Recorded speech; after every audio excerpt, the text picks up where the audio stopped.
আজকে গল্পটা কিন্তু একটু ইউনিক। আজকে থেকে প্রায় 4014 বছর আগের কথা। একটা চমৎকার সভ্যতা ছিল, ঐতিহাসিক সভ্যতা, তার নাম ছিল ব্যাবিলন। এটা ইরাকে ছিল। সেখানে বাবেল নামে একটা শহর ছিল। আমরা অনেকে জানি না যে বর্তমান বাগদাদ হচ্ছে সেই বাবেল নগরী। বর্তমান বাগদাদ হচ্ছে সেই বাবেল নগরী। আর বাবেল সম্পর্কে আল কোরআনে কিন্তু আয়াত আছে। আল কোরআন এমন একটা কিতাব, বিস্ময়কর কিতাব, যেখানে সব কিছুই নাজিল করা হয়েছে। তো আল্লাহ পাক সূরা কাহফে তো বলেছেন, ওয়ালাকাদ সাররাফনা ফি হাযাল কুরআন লিন-নাসি মিন কুল্লি মাসাল। আমি এই কোরআনে মানব জাতির জন্য প্রত্যেকটা বিষয়কেই ব্যাখ্যা করেছি। ওয়া নাযালনা আলাইকাল কিতাবা তিবয়ানান লিকুল্লি শাই। হে নবী, আমি আপনার প্রতি এমন একটা কিতাব নাজিল করেছি যেটা তিবয়ানান লিকুল্লি শাই, প্রত্যেকটা বিষয়কে ব্যাখ্যা করে। যারা আহলে কোরআন ভ্রান্ত আকীদার অনুসারী, তারা কিন্তু এই আয়াত থেকেই দলিল পেশ করে যে কোরআন তো তিবয়ানান লিকুল্লি শাই, প্রত্যেকটা বিষয়ের ব্যাখ্যা। তার নতুন করে হাদিসের কি প্রয়োজন আছে? এটা আমাদের আলোচনার টপিক না, আমরা ওদিকে যাচ্ছি না। তো আল্লাহ পাক কোরআনে কিন্তু বাবেল নগরীর কথা বলেছেন। সূরাতুল বাকারার 101-2 এই আয়াতগুলোতে আছে। এই বাবেল নগরী তৎকালীন সময়ে জাদুবিদ্যার একটা আকড়া ছিল আর কি। এর আগে আমরা জানি সুলাইমান আলাইহিস সালামের সময় ওই হারুত আর মারুত দুজন ফেরেশতাকে দিয়ে মানুষকে পরীক্ষা করা হয়েছিল। এই ঘটনাটা সূরা বাকারার 101-2 এই আয়াতগুলোর মধ্যে আছে, দেখে নিন। আমি রেফারেন্সগুলো বলে দিলাম। এখানে এই বাবেল নগরীর কথাটা আছে, ঠিক আছে? তো এই নগরীতে প্রায় 4014 বছর আগে একটা ফুটফুটে সুন্দর শিশু জন্ম নেয় আর কি। দেখতে খুবই সুন্দর, অমায়িক, দেখলেই মানে মন কেড়ে নেওয়ার মতো সুন্দর। এমন কিছু বাচ্চা থাকে কিন্তু দেখলে আদর করতে ইচ্ছা করে, মন কেড়ে নেওয়ার মতো, ইউনিক, সবার চেয়ে আলাদা। এবং জন্ম নিয়েছে সে এমন একটা পরিবারে, যেই পরিবার তৎকালীন সময়কার যে জালেম শাসক নমরুদ, তার প্রধান পুরোহিত, তার নাম আজার। তৎকালীন বাবেলের শাসনকর্তার নাম হচ্ছে নমরুদ এবং তার প্রধান পুরোহিতের নাম আজার। তার ঘরেই জন্ম নিয়েছেন এই তাওহীদের শেকর ইব্রাহিম আলাইহিস সালাম। আল্লাহ পাকের কি মানে, আল্লাহ পাক কি না করতে পারেন। যেখানেই আবু জেহেল সেখানেই মুহাম্মদ সাল্লাল্লাহু আলাইহি ওয়াসাল্লামের জন্ম হয়। যেখানেই নমরুদ সেখানেই ইব্রাহিমের মতো মানুষ আসেন। যেখানেই ফেরাউন সেখানে আবার মূসা আসেন। মূসাকে আল্লাহ রাব্বুল আলামিন ফেরাউনের ঘরেই মানুষ করলেন। ইব্রাহিম আলাইহিস সালামকে আল্লাহ পাক আজারের ঘরেই মানুষ করলেন। আজকে আমরা দেখি এরকম সিটি অফ আখিরুজ্জামানে কিছু কিছু দিনী বোন চেহারা না দেখানোর জন্য আন্দোলন করছে। চিন্তা করতে পারেন, যেখানে যত বেশি জাহেলিয়াত সেখানে তত পাক্কা মুসল্লি জন্ম নেবে, মুমিন জন্ম নেবে ইনশাআল্লাহ। যেখানে যত বেশি জাহেলিয়াত সেখানে তত শক্তিশালী মুমিনদের জন্ম হবে ইনশাআল্লাহ। তো এখন তৎকালীন নমরুদ যে সভ্যতার অধিবাসী ছিল, এই সভ্যতাটাকে আমরা বলি কালাডীয় সভ্যতা। এটাকে কালাদীয় সভ্যতা বলা হয়। এটা মূলত জাদুর জন্য একটু বিখ্যাত ছিল, যেটা রেফারেন্স আমি দিলাম সুলাইমান আলাইহিস সালামের যুগ থেকে। এখানে আজারের ঘরে জন্ম নিয়েছেন আমাদের নবীগণের পিতা, মুসলিম জাতির পিতা ইব্রাহিম আলাইহিস সালাম। সুবহানাল্লাহ। বলা বাহুল্য যে নমরুদ কিন্তু 400 বছর বেঁচে ছিল এবং 400 বছর হায়াত পাওয়ার পরে সে মনে করছিল যে সে কখনো মারা যাবে না। এরপরেই সে নিজেকে খোদা দাবি করা শুরু করেছে আর কি। এই বাচ্চা ছেলেটা বড় হতে লাগলো। যারা সমাজকে পরিবর্তন করে তারা কিন্তু সমাজের স্রোতে গা ভাসায় না। নবী সাল্লাল্লাহু আলাইহি ওয়াসাল্লামের জন্মটা একটু মিলাই এটার সাথে। আমাদের নবীও ঠিক এরকমই একটা সমাজে জন্ম নিয়েছেন। ইব্রাহিম আলাইহিস সালাম যেমন জন্ম নিয়েছেন শিরকে ভরা সমাজে, চতুর্দিকে মূর্তি পূজা হচ্ছে, ইভেন তার বাসায় তার বাবা হচ্ছে মূর্তি পূজারীদের সর্দার, তার ঘরে তিনি জন্ম নিয়েছেন। ঠিক তেমনি রাসূল সাল্লাল্লাহু আলাইহি ওয়াসাল্লাম যে মক্কায় জন্ম নিয়েছেন, সেই মক্কা ছিল শিরকের আকড়া। সেখানে লাত, উজ্জা, হবল, মানাতের পূজা হতো। সুদ ছিল, জেনা ছিল, ব্যভিচার ছিল, মাদক ছিল, গোত্রীয় হানাহানি ছিল, নারীর অবমাননা ছিল। এরকম আইয়ামে জাহিলিয়াতেও নবী সাল্লাল্লাহু আলাইহি ওয়াসাল্লাম জন্ম নিয়েছেন। নবী সাল্লাল্লাহু আলাইহি ওয়াসাল্লাম, ইব্রাহিম আলাইহিস সালাম, দুজনের চেহারাও একরকম ছিল। দুজনের চেহারার গঠনটাও একরকম ছিল, দেহের গঠনও একরকম ছিল। মেরাজের রাতে নবী সাল্লাল্লাহু আলাইহি ওয়াসাল্লাম দেখে এসেছিলেন যে ইনি কে, যাকে দেখতে হুবহু আমার মতো লাগছে। জিবরাইল আলাইহিস সালাম বলেছেন, ইনি আপনার পিতা ইব্রাহিম আলাইহিস সালাম। সুবহানাল্লাহ। ঠিক তেমনি আমরা খেয়াল করে দেখি যে জীবনের যে চড়াই উতরাই, পারিবারিক জীবন, সামাজিক জীবন, হিজরতের জীবন, দিন প্রতিষ্ঠা ইত্যাদি, প্রত্যেকটা ডিপার্টমেন্টেও ইব্রাহিম আলাইহিস সালাম আর মুহাম্মদ সাল্লাল্লাহু আলাইহি ওয়াসাল্লামের মধ্যে একটা চরম মিল আছে। এটা আমরা আস্তে আস্তে এই গল্পের ভিতরে গেলে বুঝতে পারবো। আর এ কারণেই হয়তোবা আল্লাহ ভালো জানেন, এ কারণেই হয়তোবা আমরা যখন তাশাহুদের পর দরুদ পড়ি, আমরা দরুদের মধ্যে অন্য নবীর নাম নিচ্ছি না, আমরা মুহাম্মদ সাল্লাল্লাহু আলাইহি ওয়াসাল্লামের সাথে ইব্রাহিম আলাইহিস সালামের নাম নিচ্ছি। হতে পারে এটা একটা কারণ, আল্লাহ ভালো জানেন। এখন এরকম পরিবেশে বড় হতে লাগলেন ইব্রাহিম আলাইহিস সালাম। আমি একটু আগে বলেছি, যারা সমাজকে পরিবর্তন করে তারা কখনো সমাজের জাহিলিয়াতের স্রোতে গা ভাসায় না।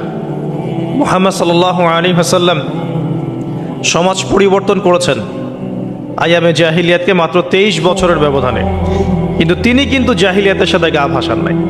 তিনি কখনো সুদ খাননি, তিনি কখনো মূর্তি পূজা করেন নাই, তিনি কখনো কোনো অন্যায় গুনাহ করেন নাই, তিনি কখনো মাদক দ্রব্যের কাছেও যান নাই, কিন্তু সমাজটা ছিল এগুলোতে নিমজ্জিত। ঠিক ইব্রাহিম আলাইহিস সালামের ক্ষেত্রেও সেম। তিনি একজন প্রধান পুরোহিতের ঘরে জন্ম নিয়েও কখনো মূর্তির ধার কাছে যান নাই।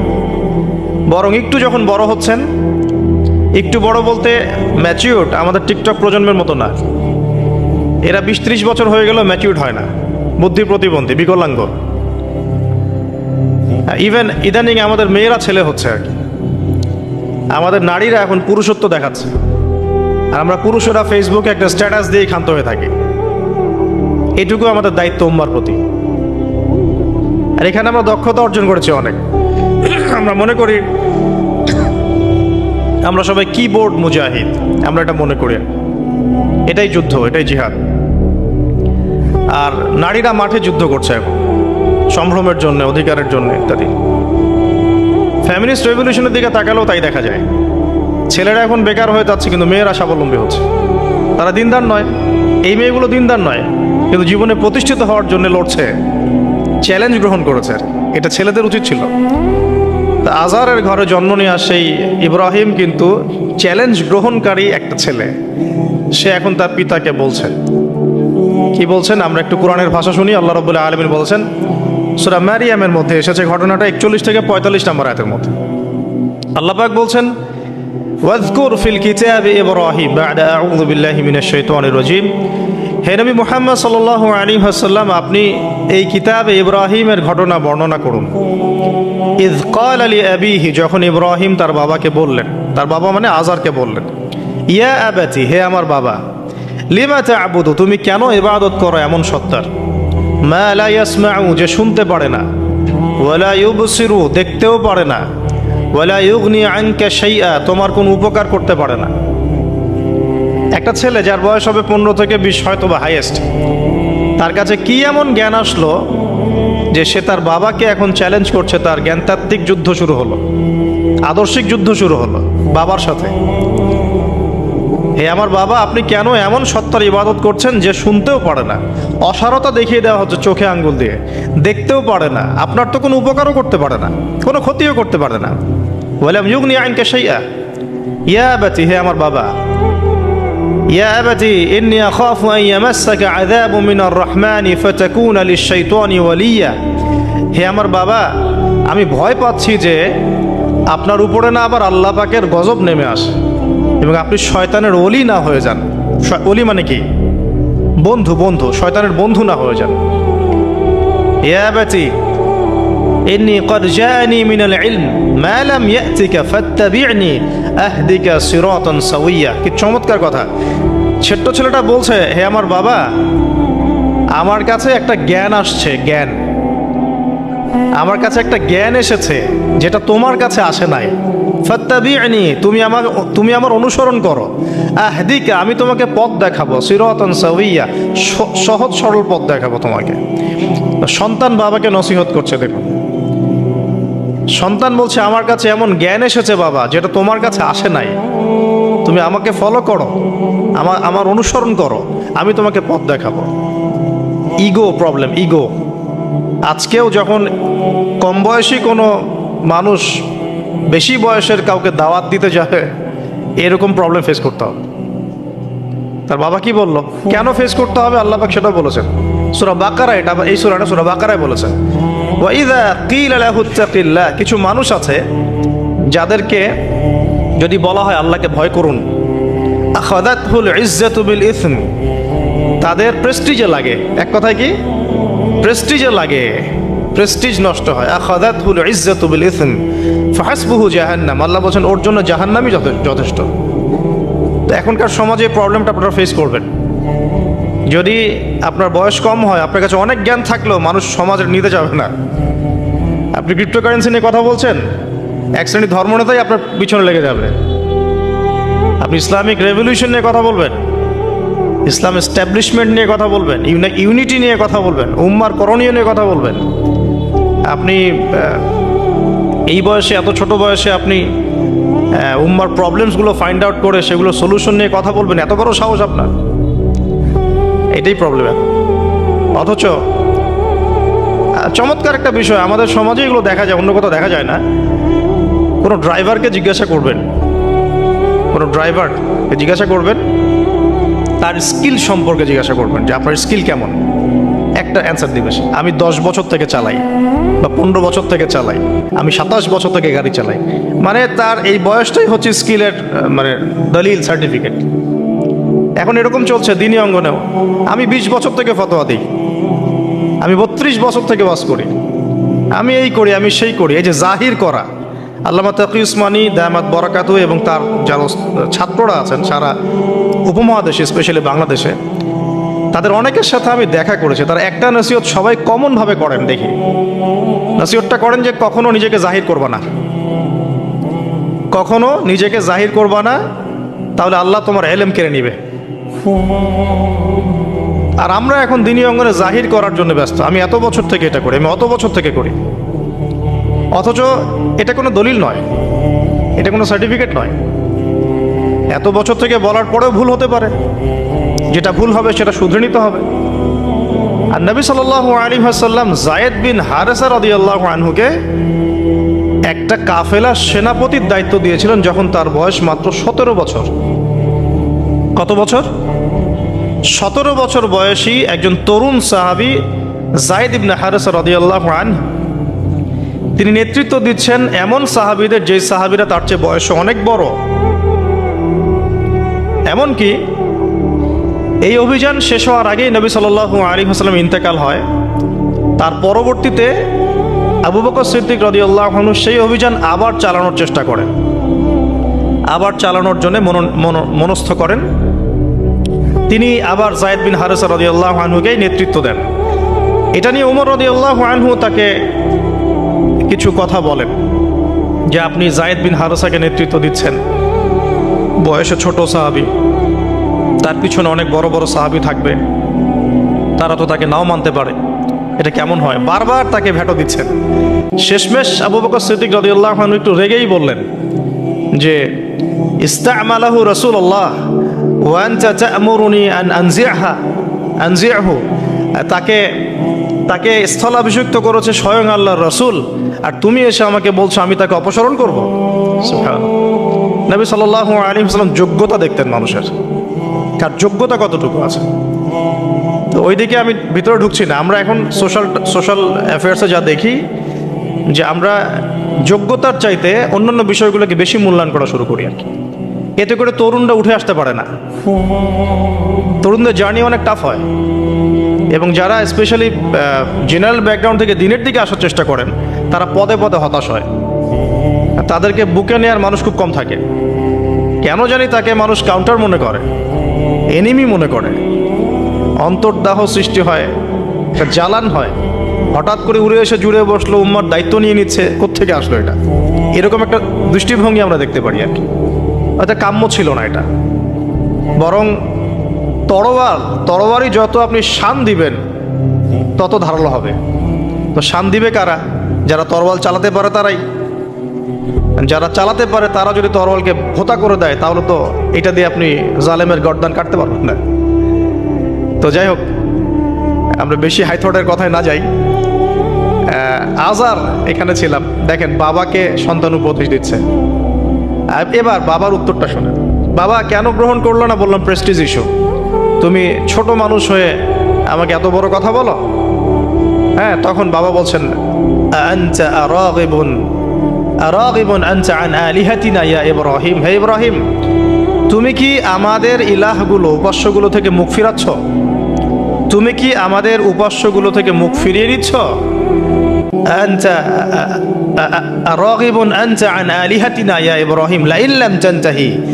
যদি বিরত না হও, ঠিক যেমন থ্রেট আমাদেরকে করা হয়, যদি বিরত না হও, লাইন লাম তানতাহি লাআরজুমান্নাকা রাহজান মালিয়া।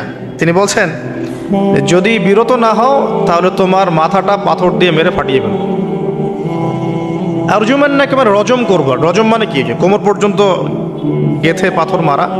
বিবাহিত পুরুষ জেনা করলে যেটা শাস্তি হয়। লাইন লাম তানতাহি, যদি বিরত না হও, লাআরজুমান্নাকা রাহজান মালিয়া, দূর হও এখান থেকে বের হও, হতভাগা আমরা বলি না, দূর হও এখান থেকে। ঠিক ওই রকম, যদি ফিরে আসো ভালো কথা, না ফিরে আসলে রজম করে দিব, মাথা ফাটিয়ে ফেলবো পাথর দিয়ে মেরে। এখান থেকে দূর হও হতভাগা। কাকে বলছে এটা? ইব্রাহিম আলাইহিস সালাম। এবার তিনি খুব নরম সরম মানুষ, শান্তিকামী মানুষ। তিনি বলছেন ক্বালা সালামুন আলাইক। এই সালামুন আলাইক কথাটা শিখে নেবেন, জীবনে অনেক ক্ষেত্রে কাজে লাগবে। সালামুন আলাইক মানে আপনার উপর শান্তি বর্ষিত। যখনই আপনি কলিউশন অ্যাভয়েড করতে চাবেন, সালাম দিয়ে চলে আসতে হবে। সেটা পরিবারেও, সমাজেও, দিন প্রতিষ্ঠার ক্ষেত্রে। কেউ আপনাকে সমালোচনা করছে, গালিগালাজ করছে, গীবত তহমত করছে, আপনাকে নিয়ে এপিসোড বানাচ্ছে, মানে আপনি কি করবেন? প্রত্যেকটার কাউন্টার দিতে থাকবেন? তাহলে আপনার গোল নষ্ট হয়ে যাবে, আপনার গোল থেকে আপনি বিচ্যুত হয়ে যাবেন। এগুলো নিয়ে আপনাকে ব্যস্ত থাকতে হবে। তখন এগুলো নিয়ে উম্মাহ ব্যস্ত আছে বলেই এখন পর্যন্ত গোল অ্যাচিভ হয় নাই। আমরা এগুলো নিয়ে ব্যস্ত আছি বলেই এখনো গোল অ্যাচিভ হয় নাই। তো এই কারণে ইব্রাহিম আলাইহিস সালামের সুন্নাহ হচ্ছে সালামুন আলাইক, তোমাদের উপর শান্তি বর্ষিত হোক। তবে যে জায়গাটাতে দালিলিকভাবে জ্ঞানতাত্ত্বিক যুদ্ধ করতে হবে সেটা করতে হবে, সেটা অন্য ইস্যুস। ইব্রাহিম আলাইহিস সালামকে পরিবার ছাড়তে হলো। পরিবার মানে তার মাকে ছাড়তে হলো, তার বাবাকে ছাড়তে হলো। তার কোনো অপরাধ আছে? ইব্রাহিম আলাইহিস সালামের কোনো অপরাধ আছে? না। এখন আমরা তো অনেক সময় মনে করি আমি তো নিরপরাধ, নির্দোষ, তাহলে আমার উপরেই কেন এরকম হচ্ছে? ইব্রাহিম আলাইহিস সালামের কোনো অপরাধ আছে? নাই। তাকে ঘর ছাড়তে হলো, বাড়ি ছাড়তে হলো, তার বাবা তাকে বের করে দিলেন। এখান থেকে লেসন নিয়ে নেন, আজকের প্রথম লেসন, যে আপনি আমি যদি হকের উপর থাকি, সর্বপ্রথম বাধাটা পরিবার থেকে আসতে পারে। কারণ সবার পরিবার একরকম না। এখনকার মেজরিটি সংখ্যক পরিবারগুলোই জাহেল, একদম জাহেল, বস্তুবাদী, জানোয়ারের মতো। মানে খাও দাও, সেক্সুয়াল সম্পর্ক, বিয়ে শাদী, সন্তান, এর বাইরে কিচ্ছু চিন্তা করতে পারে না। দুনিয়া আর দুনিয়া, এর বাইরে কিচ্ছু চিন্তা করতে পারে না। ইল্লা মাশা আল্লাহ, কিছু পরিবার আছে এর বাইরে, তাদের কথা আলাদা। সবাই তো আর ছোটবেলা থেকে আধ্যাত্মিক পরিবার পায় নাই, দিনই পরিবার পান নাই। আর এটার পরিমাণ দিন দিন কমেই আসছে। ম্যাক্সিমাম পরিবার এখন জাহান্নামের টুকরা আর কি। আল্লাহ পাক পরিবারকে বলেছেন জাহান্নাম থেকে বাঁচাও, কু আনফুসাকুম ওয়া আহলিকুম নারা। এখন ওই পরিবারই হয়ে গেছে জাহান্নামের টুকরা। আপনি দিনের পথে চলতে চাইলে প্রথম হোঁচটটা পরিবার থেকে খেতে পারেন। এটা ইব্রাহিম আলাইহিস সালামের জীবনেও যেমন হয়েছে, মুহাম্মদ সাল্লাল্লাহু আলাইহি ওয়াসাল্লাম জীবনেও সেম। যে মিলাচ্ছিলাম কিভাবে, তার ক্ষেত্রেও সেম। চাচারা শত্রু না? চাচারা শত্রু, আশপাশের মানুষ শত্রু। চাচা এসে বাড়ির সামনে খড়কুটা ফেলে দিয়ে যায়, চাচি এসে ময়লা আবর্জনা ফেলে দিয়ে যায়, কেউ গালি দেয়, কত সমস্যা। যখন নিজের মানুষরা আপনার এগেনস্টে চলে যায় তখন মনটা ভেঙে যাবে, স্বাভাবিক। কারণ নিজের মানুষটা সারা দুনিয়া যদি আপনার বিপক্ষেও থাকে, কাছের কিছু মানুষ আপনার পক্ষে থাকে, তখন আপনি বাসাতে অ্যাটলিস্ট সিংহ, তখন বাসা থেকে এনার্জি নিয়ে বাইরে যুদ্ধ করতে পারবেন। কিন্তু বাহিরে সবাই মোটামুটি ধরেন যে আপনার পজিটিভ, তো বাসায় এসে দেখলেন যে বাসায় আপনার কোনো রকম অনুকূল পরিবেশ নাই, তখন বাইরে সিংহ হলে বাসায় বিড়াল হয়ে থাকতে হবে। তখন দেখেন ইব্রাহিম আলাইহিস সালামের জীবনে আর মুহাম্মদ সাল্লাল্লাহু আলাইহি ওয়াসাল্লামের জীবনে একটা স্পেশাল নেয়ামত ছিল, সেটা হলো স্ত্রীদের নেয়ামত। স্ত্রীদের নেয়ামত।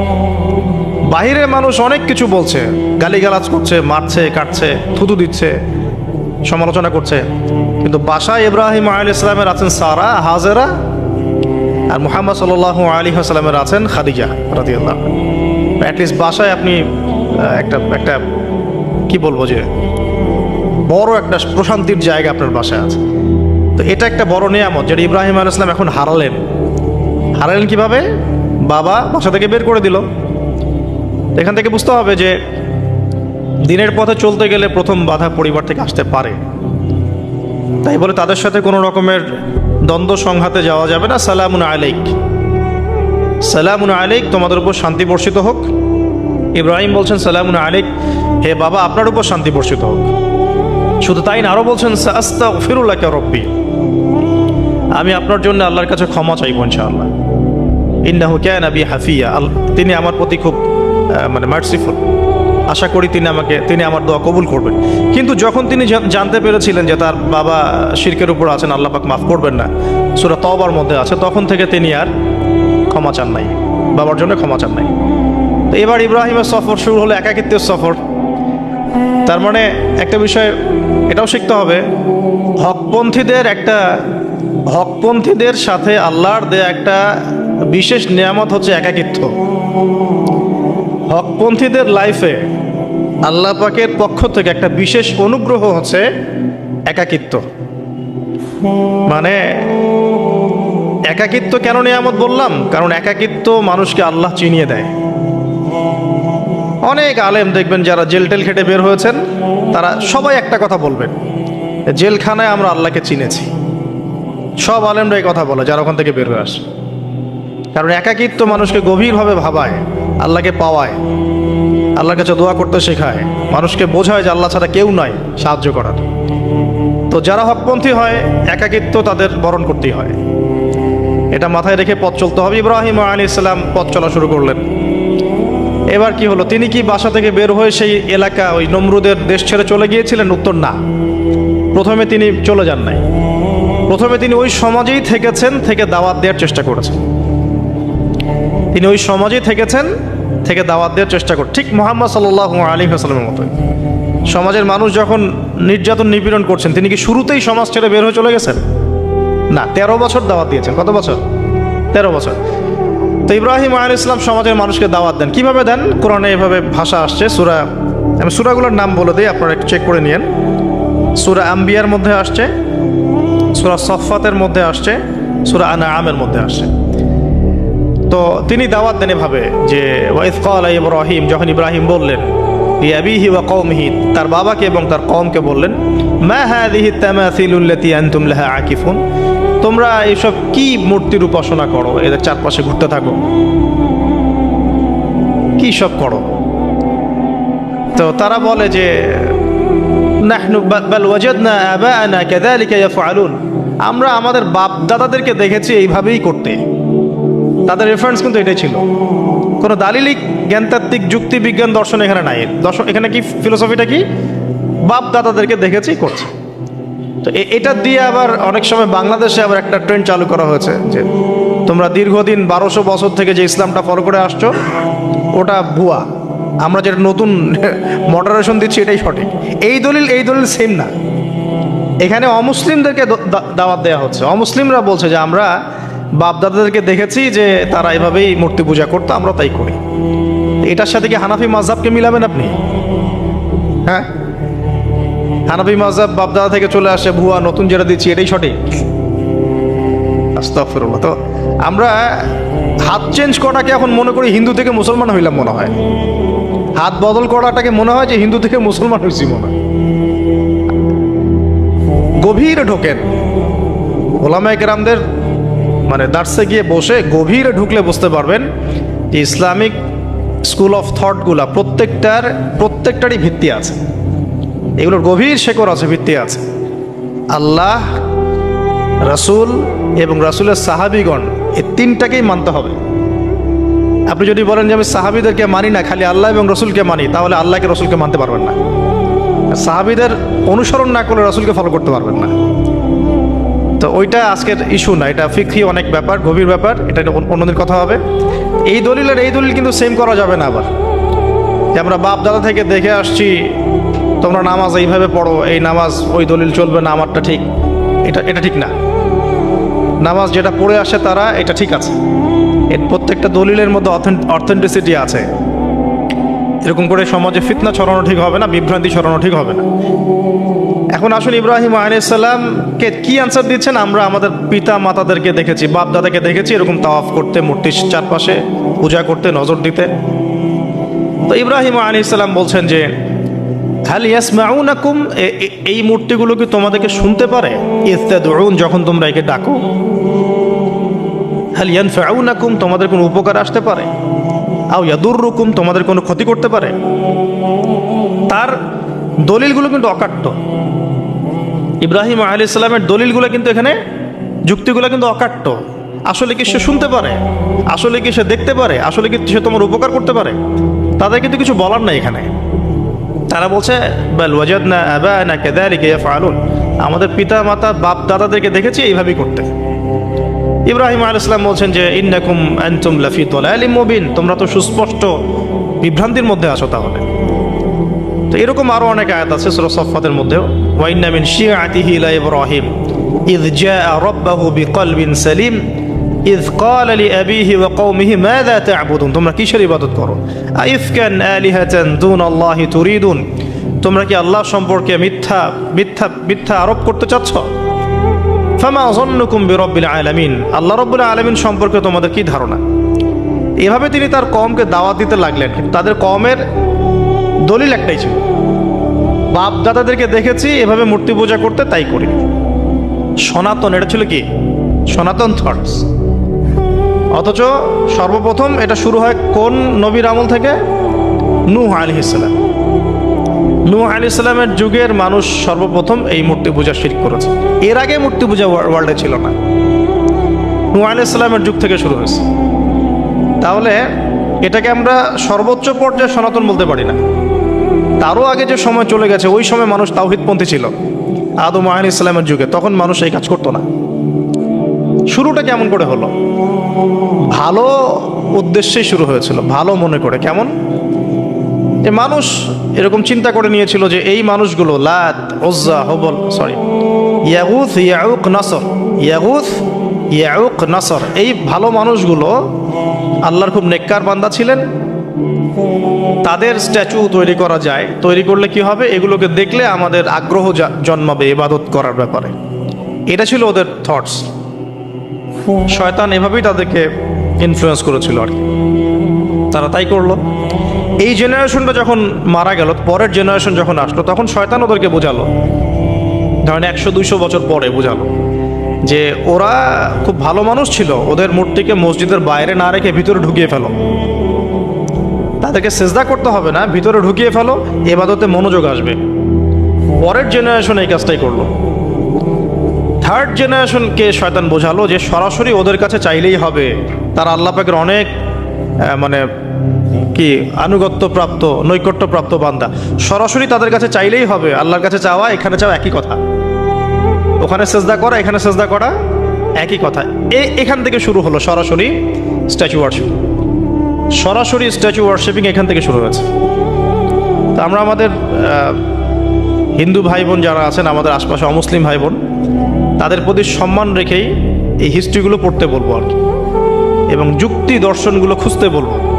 আসলে কি তারা শুনতে পায়? আসলে কি সে আমার কোনো উপকার করতে পারে? আসলে কি সে আমার কোনো ক্ষতি করতে পারে? আসলে কি সে সৃষ্টিকর্তার প্রতিমূর্তি হতে পারে কিনা? তো আমরা এটা আহ্বান জানাবো, আমরা কারো ধর্মীয় অনুভূতিতে আঘাত করব না। ইসলাম আমাদেরকে এটা শেখায় না। ইসলাম এটা শেখায় যে মানুষকে হিকমার সাথে, প্রজ্ঞার সাথে দাওয়াত দেয়া, যাতে করে তারা জাহান্নামের রাস্তা থেকে ফিরে আসতে পারে ইনশাআল্লাহ। এখন আসুন, আরও একটা দাওয়াত ইব্রাহিম আলাইহিস সালাম তার কওমকে দিলেন। সেটা কি? এবার এখানে সমাজের মানুষের সাথে ওই সমাজের ধর্ম নেতারাও ছিল। সমাজে কিন্তু কয়েক শ্রেণীর মানুষ থাকে, মানে সামাজিক নেতা, ধর্মনেতা, রাষ্ট্রনেতা। তো রাষ্ট্রনেতা পর্যায়ে এখনো ইব্রাহিম আলাইহিস সালাম যান নাই, এখন সমাজ নেতা আর ধর্মনেতা চলছে আর কি। এবার ধর্মনেতা আসলো, এসে ধর্মনেতারা তাকে বোঝানোর চেষ্টা করলো যে এই আসমানের তারা, চাঁদ, সূর্য, প্রকৃতি, গাছপালা, এগুলো ইলাহ, এগুলোর ইবাদত করা যায়। এই ঘটনা আল্লাহ রাব্বুল আলামিন সূরা আনআমের মধ্যে বলেছে। তো ইব্রাহিম আলাইহিস সালামকে তারা দেখাচ্ছে, এটা আরবীয় একটা কাব্যিক ভাষায় কোরআনে এসেছে, চমৎকার ভাষায়, যে ফালাম্মা জান্না আলাইহিল লাইল, যখন তার উপর রাত আচ্ছাদিত হলো, রাআ কাওকাবা, তখন ইব্রাহিম আলাইহিস সালাম কি দেখলেন? আকাশে তারা দেখলেন। ঠিক আছে, তারা দেখ, মূর্তি পূজার এখানেই আছে, ধর্মনেতারাও এখানেই আছে। তো তিনি বলছেন হাযা রব্বি, এটা আমার রব। ফালাম্মা ফালা, যখন তারকাগুলো অস্তমিত হলো, ক্বালা লা উহিব্বুল আফিলিন, আমি তো অস্তমিত যাওয়া জিনিসকে পছন্দ করি না। রব তো অস্তমিত যাবে না, এখানেও যুক্তি লাগবে, তো আমার ফিলোসফি লাগবে, আমার এখানে দর্শন লাগবে, এখানে তো আমাকে মানে প্রজ্ঞা দিয়ে বোঝাতে হবে। এটা তো অস্তমিত হয়ে গেল, এটা তো রব হতে পারে না। ফালাম্মা রাআল কামারা বাযিগান, যখন সে চাঁদকে দেখলো জলজল করছে একদম। আর এখনকার চাঁদ দেখা আগের চাঁদ দেখা তো এক না, এখন তো আমরা চাঁদের আলোই খুঁজে পাই না, তখনকার চাঁদ তো অন্যরকম। বাযিগান মানে জলজল করছে। তখন তিনি বললেন হাযা রব্বি, এটা আমার রব। তখন ফালাম্মা ফালা, যখন এটাও অস্তমিত হয়ে গেল, তিনি বলছেন লাইল্লাম ইয়াহদিয়ানি রব্বি লাকুনান্না মিনাল কওমিদ দাল্লিন, আল্লাহ যদি আমাকে হেদায়েত না দেন তাহলে আমি এই দল্লিনদের অন্তর্ভুক্ত হয়ে যাব। ইব্রাহিম আলাইহিস সালাম বলছেন ফালাম্মা রাআ শামসা বাযিগাতান, যখন এবার সূর্যকে দেখলেন দিনের বেলা, এটা তো আরো বড়। হাযা রব্বি হাযা আকবার, এটা আমার রব, এটা সবচেয়ে বড়। হাযা আকবার, এটা সবচেয়ে বড়। ফালাম্মা আফালাত, এটা যখন অস্তমিত হয়ে গেল, তখন তিনি বলছেন এই কথাটা যে ইয়া কওমি ইন্নী বারিউম মিম্মা তুশরিকুন, হে আমার কওম, তোমরা যেগুলোকে দিয়ে আল্লাহর সাথে শরিক করছো, এখান থেকে আমি আমার চেহারাকে ফিরিয়ে নিলাম। সুবহানাল্লাহ। তখন তিনি এই কথাটা বলেন ইন্নী ওয়াজ্জাহতু ওয়াজহিয়া লিল্লাযী ফাতারাস সামাওয়াতি ওয়াল আরদা হানিফাও ওয়া মা আনা মিনাল মুশরিকিন, আমি আমার চেহারাকে ফিরিয়ে নিচ্ছি এই আসমান সমূহ এবং জমিনের সৃষ্টিকর্তার দিকে, এবং আমি মুশরিকদের অন্তর্ভুক্ত নই। ইন্না সলাতি ওয়া নুসুকি ওয়া মাহইয়ায়া ওয়া মামাতি লিল্লাহি রাব্বিল আলামিন, আমার সালাত, আমার কুরবানি, আমার স্যাক্রিফাইস, আমার জীবন, আমার ফুল লাইফ, আমার মৃত্যু, সবকিছু কার জন্য? জগৎসমূহের প্রতিপালক আল্লাহর জন্য। লা শারীকা লাহু, তার কোনো শরীক নাই। ওয়া বিযালিকা উমিরতু, এই একনিষ্ঠভাবে তার ইবাদত করার জন্যই আমি আদিষ্ট হয়েছি। ওয়া বিযালিকা উমিরতু ওয়া আনা মিনাল মুসলিমিন, এবং আমি মুসলিমদের অন্তর্ভুক্ত। এই শুরু হলো এবার পুরো স্পষ্টভাবে তাওহীদের ঘোষণা দেয়া। তবে ইব্রাহিম আলাইহিস সালামের এক একটা পদক্ষেপ কি যৌক্তিক না, বৈজ্ঞানিক না, এবং অকাট্য প্রমাণ আছে না, এগুলোকে কিন্তু ভেদ করতে পারছে না তারা। এবার ইব্রাহিম আলাইহিস সালাম চিন্তা করলেন তারা এবার উচিত শিক্ষা দিতে হবে। তবে আগে বলেন এই যে উচিত শিক্ষাটার কথা বলছে, এটা আবার আপনারা খবরদার ভুলেও কোথাও দিতে যায় না, ঠিক আছে? এটারও সময় আছে। ইব্রাহিম আলাইহিস সালামের সাথে নবী সাল্লাল্লাহু আলাইহি ওয়াসাল্লামের জীবনের মিলের কথা বলছিলাম। নবী সাল্লাল্লাহু আলাইহি ওয়াসাল্লাম মক্কা বিজয়ের আগে কি কখনো মূর্তির গায়ে হাত দিয়েছেন কিনা বলেন? দিয়েছেন না। যখন মক্কা বিজয় হয়ে গেছে, পুরো স্টেটই আপনার, অথরিটি আপনার, তখন আপনি আপনার অ্যাকশন নিতেই পারেন, সেটা আপনার ব্যাপার, তখন আপনি কি করবেন? মুহাম্মদ সাল্লাল্লাহু আলাইহি ওয়াসাল্লাম কাবা ঘরে ঢুকে তখন মূর্তি ভেঙেছেন এবং বলেছেন ওয়াকুল জাআল হক ওয়া যাকাল বাতিল ইন্নাল বাতিলা কানা যাহুকা, তাই না? তো ইব্রাহিম আলাইহিস সালাম এবার শিক্ষা দেওয়ার চিন্তা করছেন। তিনি বলছেন যে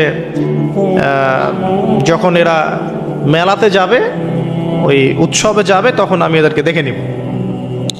এটাও কোরআন চমৎকারভাবে বলেছে যে إذ قال لأبيه وقومه ماذا تعبدون أئفكا آلهة دون الله تريدون فما ظنكم برب العالمين فراغ إلى آلهتهم فقال ألا تأكلون।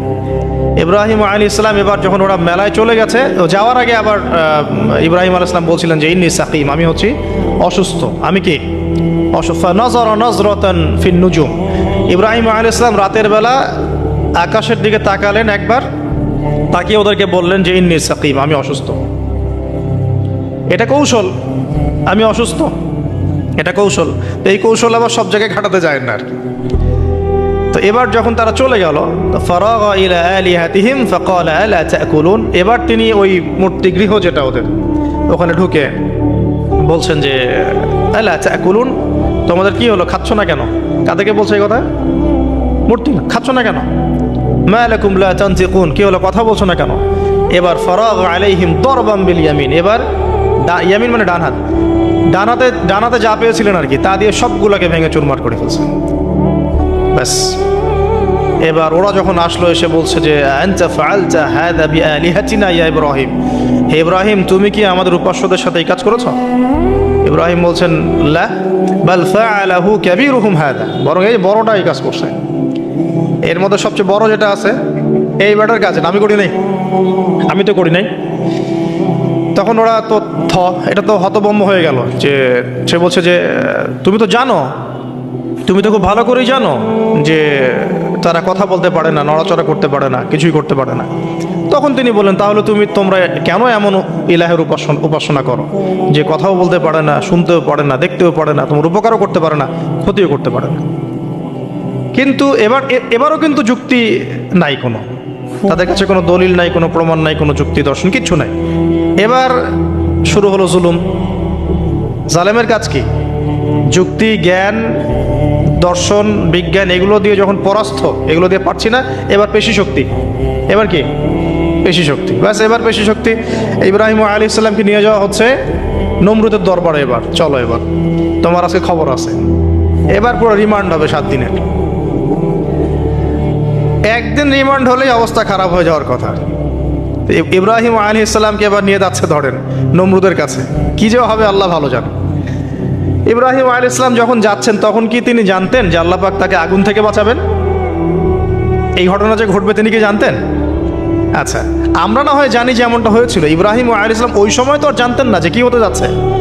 তার মানে তার ওই সময় তার ইমানের তেজ, তার স্থিরতা, ইস্তেকামা এবং তাওয়াক্কুল কত বেশি ছিল। তাকে নিয়ে যাওয়া হচ্ছে। এবারে নমরুদের সামনে দাঁড় করিয়ে নমরুদ এবার একটু মজা নিয়ে জিজ্ঞাসা করলো যে কে তোমার রব?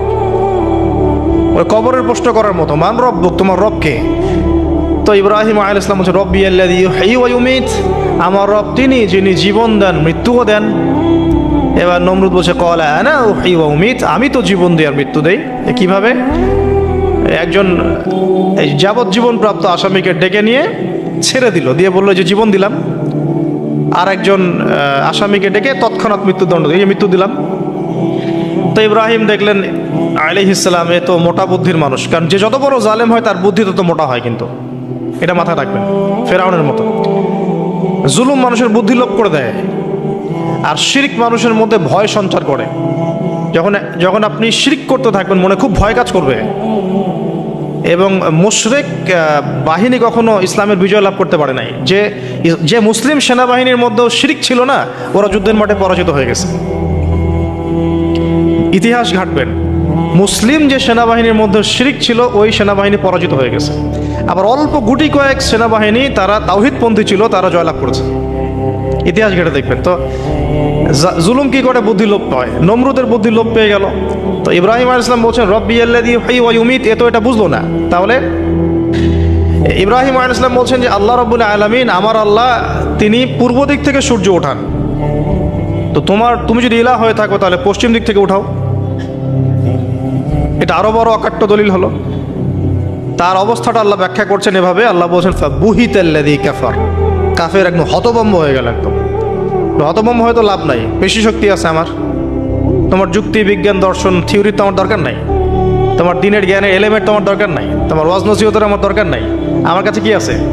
পেশি শক্তি আছে। পিঠায় সব সিধা করে ফেলাবে একেবারে। বাস, ইব্রাহিম আলাইহিস সালামের জন্য বলছে ফাল হাররিকুহু ওয়ানসুরু আলিহাতাকুম, একে জ্বালায় দাও, পুরায় দাও, একে জ্বালায় পুরায় দাও, তোমাদের ইলাহদেরকে সাহায্য করো। আল্লাহ পাক অন্য জায়গায় বলছেন যে ফাআরাদু বিহি কাইদান ফাজআলনাহুমুল আসফালিন, তারা ইব্রাহিম আলাইহিস সালামকে নিয়ে একটা বিশেষ বড় একটা কৌশল করল। এই কৌশলটা কি ছিল? তাকে অগ্নিকুণ্ডের মধ্যে ফেলে দেওয়ার একটা চেষ্টা করলো। আগুন জ্বালিয়ে রাখলো, বলা হয় 40 দিন। এগুলো হিস্ট্রি তাফসিরুলতে আসছে, আমি just Quran text to the point বলছি। তো আগুন দাউ দাউ করে জ্বলতে লাগলো, ওই ব্যাবিলন, ওখানকার সব মানুষ দেখছে বিষয়টা। ইব্রাহিম আলাইহিস সালামকে ফেলে দেওয়া হবে। দেখেন, যখন ফেলে দেওয়া হবে তখন কি ইব্রাহিম জানতেন যে তিনি আগুনে পুড়বেন না? তিনি তাহলে প্রস্তুত ছিলেন, তিনি তখন জীবন দেওয়ার জন্য প্রস্তুত ছিলেন। ঠিক আছে, এখন তাকে ফেলে দেওয়া হচ্ছে, ঠিক ওই সময়ে জিবরাইল আলাইহিস সালামের আগমন। সুবহানাল্লাহ। তিনি এসে বলছিলেন যে আমার কাছে কোনো হাজত আছে নাকি আপনার?